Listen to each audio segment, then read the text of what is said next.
రాబోయే బడ్జెట్లో ప్రజలకిచ్చిన 420 హామీలు 420 హామీలు ఏవైతున్నాయో ఈ ప్రభుత్వం మరి ఆ 420 హామీలు 6 గ్యారెంటీల గురించి ఏమైనా కొత్త విషయాలు చెబుతారేమో లేదా గత 15 నెలల పేలవమైన అట్టర్ ఫ్లాప్ పరిపాలన ఏదైతే ఉందో దాని గురించి ఏమైనా ప్రాయశ్చిత్తం చేసుకునే విధంగా ప్రసంగం ఉంటుందేమో గవర్నర్ గారిదని చెప్పి మేమందరం కూడా భావించినాం, ఆశించినాం. కానీ ఇది గవర్నర్ గారి ప్రసంగం లాగా లేదు. ఒక మాటలో చెప్పాలంటే గాంధీ భవన్లో కాంగ్రెస్ కార్యకర్తల ప్రెస్ మీట్ లాగా ఉంది తప్ప గవర్నర్ గారి ప్రసంగం లాగా మాత్రం లేదు. పాపం పెద్ద ఆయన గవర్నర్ గారి నోటెంబడ కూడా చాలా అబద్ధాలు, ఒకటి కాదు రెండు కాదు, ఎన్నో అబద్ధాలు, ఎన్నో అర్ధసత్యాలు, ఎన్నో అసత్యాలు కూడా పాపం వారి నోటెంబడ కూడా పలకాల్సి రావడం మేము కూడా బాధపడతా ఉన్నాం.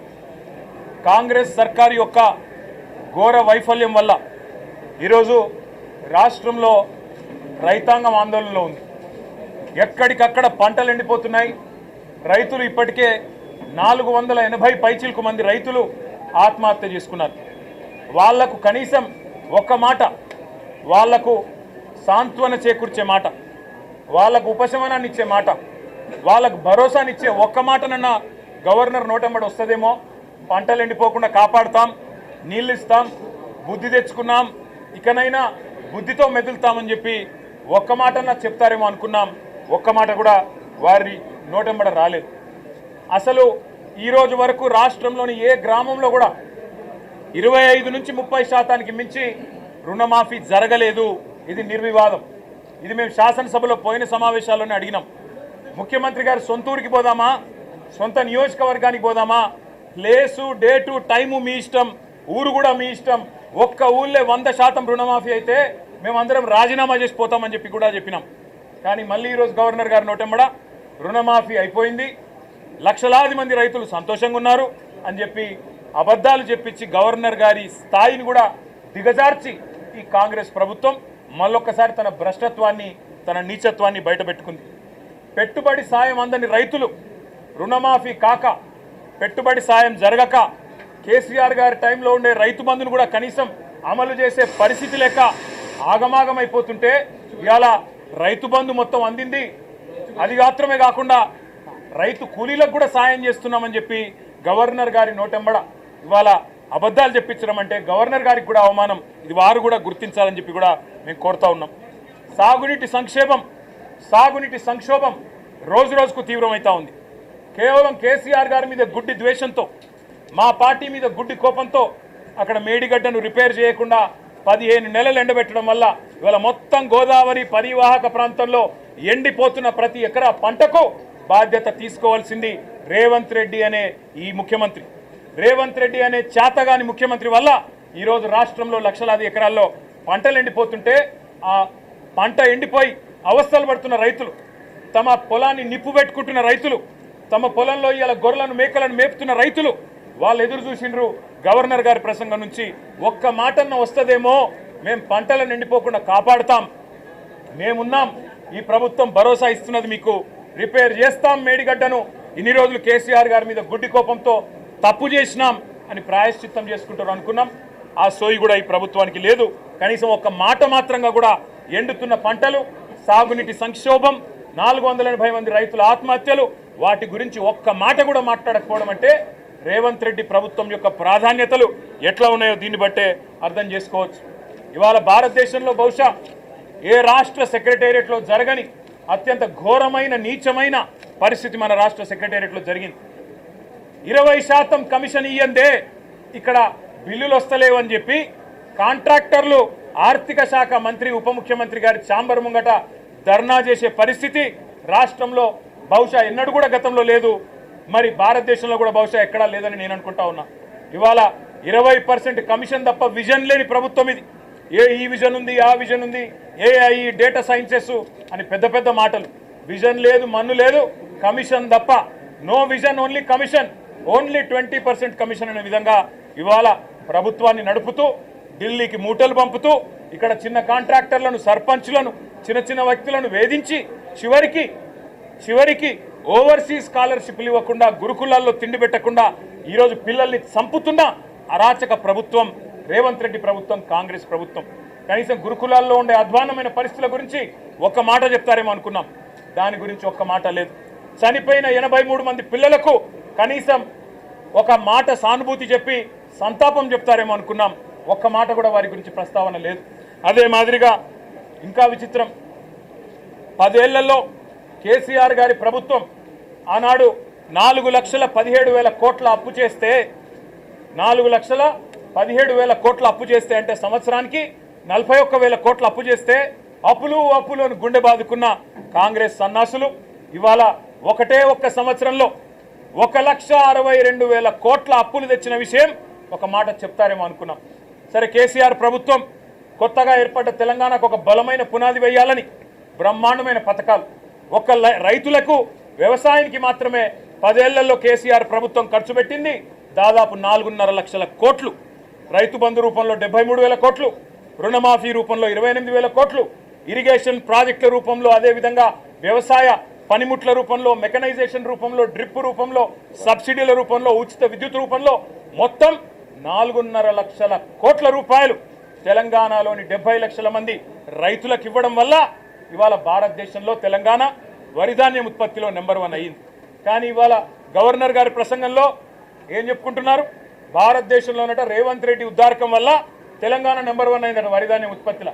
ఏది సంవత్సరం 14 నెలల్లో నువ్వు పంటలు ఎండబెట్టడం వల్ల, రైతు బంధు ఇవ్వకపోవడం వల్ల, కరెంటు అస్తవ్యస్తం చేయడం వల్ల, రైతుల ఆత్మహత్యల వల్ల వరిధాన్యం ఉత్పత్తి పెరిగిందా? సిగ్గన్నా ఉండాలి మాట్లాడడానికి. ప్రభుత్వానికి కనీసం సోయన్నా ఉండాలి. ఇవాళ లక్షల ఎకరాల్లో పంటలు ఎండిపోతుంటే కనీసం ఓదార్చడానికి ఒక మంత్రి దిక్కులేడు, కనీసం ఒక కాంగ్రెస్ ఎమ్మెల్యే లేడు. ఊళ్ళల్లో పోతే కాంగ్రెస్ ఎమ్మెల్యేల్ని తరిమి కొడుతున్నారు. ఏది రైతు బంధు, ఏది రుణమాఫీ, ఎక్కడ దచ్చిండ్రు మీరంతా అని చెప్పి ఊళ్ళల్లో ఇవాళ తరిమి కొడుతున్న పరిస్థితులను దాచిపెట్టే ప్రయత్నం గవర్నర్ గారి ప్రసంగం ద్వారా చేసిన మాట.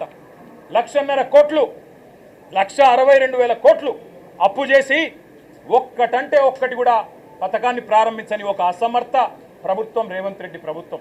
కేవలం కుంభకోణాలు, 20% కమిషన్లు, 30% ల్యాండ్ డీల్స్. నా మాట కాదు, కాంగ్రెస్ ఎమ్మెల్యేలు చెప్తా ఉన్నారు.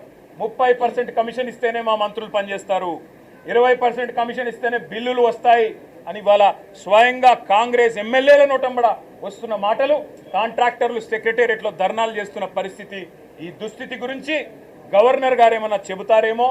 అవినీతి రహితంగా ప్రభుత్వాన్ని నడిపే ప్రయత్నం చేస్తాము. ఢిల్లీకి మూటలు పంపే దానిలో బిజీగా ఉన్నా, పదవులు కాపాడుకోవడం కోసం ఢిల్లీకి మూటలు తప్పకపోయినా కనీసం ఇకనైనా సర్దుకుంటాము, సరి చేసుకుంటామని ఒక్క మాట చెప్తారేమో అనుకున్నాం. దాని ప్రస్తావన లేదు. ఒక్క గ్యారంటీ అమలు చేయకుండా, 420 హామీల్లో కనీసం ఒక్క హామీ అమలు చేయకుండా, ఇవాళ ఒక్క కొత్త ప్రాజెక్టుకు ఇటుక కూడా పెట్టకుండా 1,62,000 కోట్ల అప్పు చేసినందుకు గవర్నర్ గారు ఏమైనా మందలిస్తారేమో రేవంత్ రెడ్డి గారిని అనుకుంటే, మరి అక్కడ కూడా గాంధీ భవన్లో ఒక కార్యకర్త చేసే ప్రసంగం లాగా ఇవాళ గవర్నర్ గారి ప్రసంగం సాగింది. ఒక మాటలో చెప్పాలంటే తెలంగాణలో మా పిల్లలకు అర్థమైంది నేను చెప్తే. ఈరోజు నిజానికి తెలంగాణలో ఉన్న పరిస్థితికి సావుడప్పు కొట్టాలి, కానీ పెళ్లిలో డీజే కొడతారు చూడు, ఆ డీజే కొట్టినట్టు ఈ ప్రసంగం డబ్బా కొడుతూ గవర్నర్ గారు ఇవాళ రేవంత్ రెడ్డి ప్రభుత్వం ఏదో ఉద్ధరించింది. ఏం ఉద్ధరించింది? ఎవరిని ఉద్ధరించింది? నేను ఒక్క మాట అడుగుతా ఉన్నా. దావోస్లో 1,79,000 కోట్ల ఇన్వెస్ట్మెంట్లు అని గవర్నర్ గారు నోటెంబడం మళ్ళొక్కసారి పచ్చి అబద్ధం చెప్పించారు. పోయిన సంవత్సరం మీరు చెప్పిన 40,000 కోట్లలో 40 పైసలు వచ్చినాయా? దమ్ముంటే రేపు ప్రభుత్వం శ్వేతపత్రం ప్రవేశపెట్టాలని చెప్పి మేము డిమాండ్ చేస్తూ ఉన్నాం బడ్జెట్ సమావేశాల్లో. పోయిన సంవత్సరం జనవరి 2024లో మీరు చెప్పిన 40,000 కోట్ల పెట్టుబడులు దావోస్ నుంచి 40 పైసలన్నా వచ్చినాయా? దమ్ముంటే, ముఖ్యమంత్రికి చిత్తశుద్ధి ఉంటే ప్రవేశపెట్టండి శ్వేతపత్రం. మీ అన్నదమ్ములతో మీరు కుదుర్చుకున్న కాంట్రాక్టులు కాదు. స్వచ్ఛ బయో అనే కంపెనీ పెట్టి అనుముల జగదీష్ రెడ్డి అని రేవంత్ రెడ్డి గారి సోదరుడే 1000 కోట్ల పెట్టుబడి పెడుతున్నట్టు బిల్డప్లు ఇవ్వడం కాదు ఇవాళ పెట్టుబడులు తేవడం అంటే. ఇవాళ తెలంగాణ నుంచి పెట్టుబడులు తరలిపోతున్నాయి, ఇది వాస్తవం. కేయిన్స్ అనే సంస్థ మేము ఆనాడు కష్టపడి మైసూరు నుంచి పట్టుకొస్తే 3,700 కోట్ల పెట్టుబడి ఇవాళ సెమీ కండక్టర్ పరిశ్రమ గుజరాత్కు తరలిపోయింది, దొలేరాలో పెట్టుబడి పెట్టింది. కార్నింగ్ అనే పరిశ్రమ 1000 కోట్ల పరిశ్రమ మేము ఆనాడు పట్టుకొస్తే ఈరోజు తమిళనాడుకు పోయింది, ఆ పరిశ్రమ చెన్నైలో పెడతా ఉన్నారు. అదేవిధంగా ప్రీమియం ఎనర్జీ అనే కంపెనీ 1700 కోట్ల పెట్టుబడి సోలార్ కంపెనీ ఇవాళ ఆంధ్రప్రదేశ్కి తరలిపోయింది. వాస్తవాలు ఇట్లా ఉంటే 1,79,000 కోట్ల పెట్టుబడులు 1,79,000 కాదు కదా, 1,79,000 కోట్లు కాదు కదా.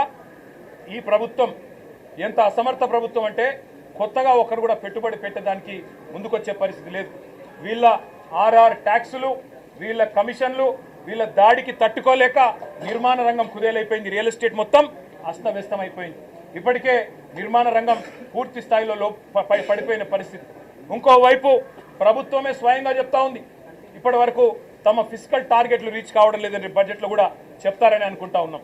కాబట్టి పరిస్థితి ఏమో ఇట్లా ఉంటే ప్రతి పదం గవర్నర్ గారితో ఈరోజు చెప్పించింది అబద్ధం, ప్రతి మాట ఈరోజు గవర్నర్ గారి నోటెంబడ వచ్చింది అసత్యం, ప్రతి వాక్యం పచ్చి మోసం. మరి మోసం చేసింది ఇవాళ తెలంగాణ ప్రజల్ని మాత్రమే కాదు, గవర్నర్ గారిని కూడా ఈ రాష్ట్ర ప్రభుత్వం మోసం చేసింది, గవర్నర్ గారిని కూడా అవమానించింది. ఇంకొక మాటలో చెప్పాలి అంటే దశ దిశ ఏదీ లేని కేవలం ఒక డబ్బాలో గులకరాలు వేసి ఊపితే ఎట్లా అయితే సౌండ్ వస్తుందో అట్లాంటి అది పరిస్థితి తప్ప ఇంకొక మాట కూడా లేదు. ఇంకా దారుణమైన మాట, బీసీలను కులగణన పేరుతో వంచి అవమానించి, ఈ మాట మేమనలేదు, ఒక కాంగ్రెస్ ఎమ్మెల్సీ గారంటే ఆయనను కూడా సస్పెండ్ చేసి పారేసినారు. మీరు ఎట్లా తగ్గిస్తారయ్యా? కేసీఆర్ గారి ప్రభుత్వం ఉన్నప్పుడు సమగ్ర కుటుంబ సర్వేలో ఆనాడు 56% ఉన్న బీసీలు ఈరోజు 46 ఎట్లయితారని చెప్పి ఒక ఎమ్మెల్సీ గారు అడిగితే ఆయనను తీసుకుపోయి పార్టీలను సస్పెండ్ చేస్తారు. ఇవాళ మేమనడం కాదు కదా, రాష్ట్రంలో ఒక్క బీసీ సంక్షేమ సంఘం మీ లెక్కలు కరెక్ట్ అంటుందా?